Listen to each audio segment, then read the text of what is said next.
Hello friends, I am Pranita Sheshni, the student of Recent Training Center.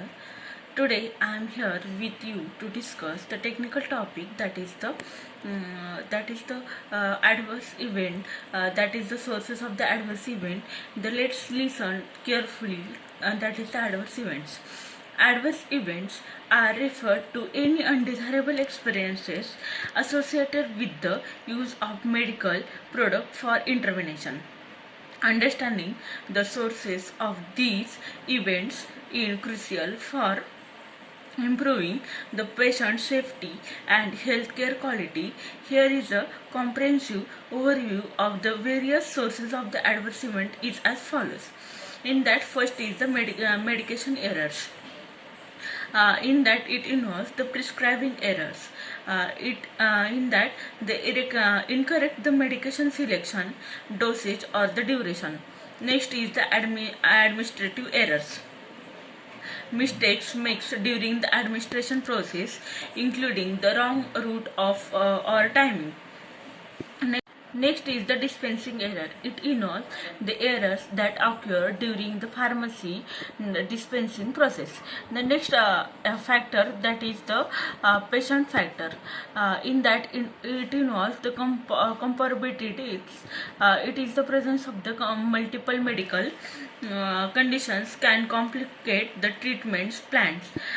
It involves also the age. Elderly patient may have the altered drug metabolism, increasing the risk of the adverse events. Next is the allergies. The undocumented or overlooked allergies can lead to the severe reactions. Next, that is the non-adherence. It involves the patient not following the prescribed regimens can result in the treatment failures or the complications. Next is the healthcare provider factors. It involves inexperiences. Less experienced healthcare providers may be more prone to errors. Next, that is the communication issues. It involves the miscommunication between the healthcare providers can lead to the inconsistent treatment. Next, that is the fatigue and the burnout. It involves the overworked staff may make more errors due to the reduced focus and the attention. Next, that is the systematic issues. In that, first is the inadequate protocols. It involves the lack of standardized procedures can lead to the variability in care. Now, it also involves the insufficient training. Inadequate training for staff on new medications or technology can increase the risk. Next, that is the environmental factors. It involves the poorly designed workspaces or the high stress environments can contribute to the errors. Next source, that is the technology and the equipment. Electronic health records.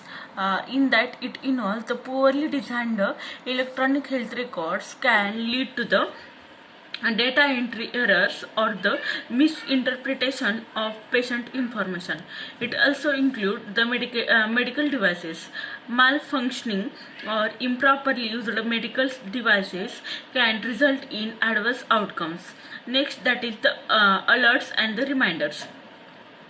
Overly aggressive alert system can lead to the alarm fatigue, causing important alerts to be ignored.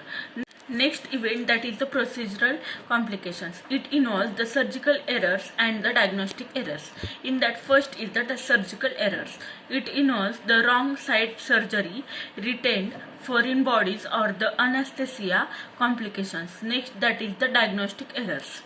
It delays or inaccuracies in diagnosis can lead to the inappropriate or delayed treatment. Next, that is source of adverse event, that is the infection control issues. In that, first is the healthcare associated infections, that is the HAIs. It involves the infections acquired during the hospital stays due to lapses in the hygiene or the sterile techniques. Next, that is the antibiotic resistance. It involves the inappropriate use of antibiotics can lead to resistant infections, complicating the treatment. Next, that is the regulatory and the compliance factors.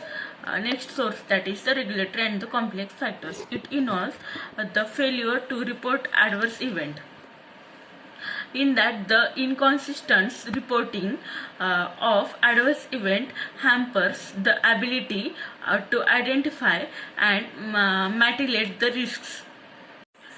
The next factor that involved in the regulatory and compliance factor, that is the non-compliance with the guidelines. It involves the not adhering to established treatment protocols or safety guidelines can lead to the increased adverse events.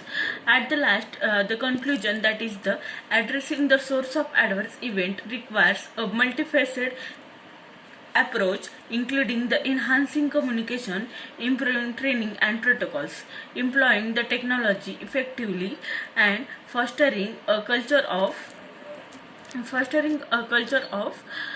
safety within the healthcare settings. Continuation monitoring and reporting can help identify trends and prevent future incidents, ultimately improving the patient outcomes and the safety. I think it is clear to everyone what we discussed today, that is the sources of the adverse event regarding to the pharmacovigilance. Thank you friends for listening me today. Thank you again.